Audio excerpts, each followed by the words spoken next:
দেশের ক্রীড়াঙ্গনে নতুন সম্ভাবনার দ্বার খুলে দিতে শুরু হয়েছে জাতীয় পর্যায়ে প্রতিভা অন্বেষণ কর্মসূচি নতুন করে স্পোর্টস। শনিবার বিকেলে ফেনীর মরহুম খায়রুল আনোয়ার পেয়ারো জিমনেশিয়ামে বেলুন ও পায়রা উড়িয়ে এ আয়োজনের আনুষ্ঠানিক উদ্বোধন করেন পরিবেশ, বন ও জলবায়ু পরিবর্তন মন্ত্রী আব্দুল আউয়াল মিন্টু।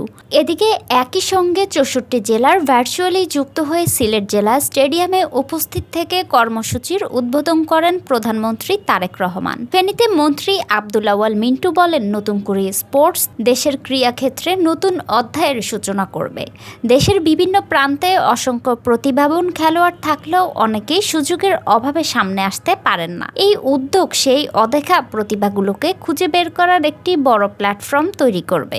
এ সময় ফেনী ২ আসনের সংসদ সদস্য অধ্যাপক জয়নাল আবেদিন বিপি, ফেনী ১ আসনের সংসদ সদস্য রফিকুল আলম মজনু, জেলা পুলিশ সুপার মোহাম্মদ শফিকুল ইসলাম, অতিরিক্ত জেলা প্রশাসক ফাহমিদা হক সহ রাজনৈতিক নেতৃবৃন্দ, ক্রীড়াপ্রেমী ও খেলোয়াড়রা উপস্থিত ছিলেন।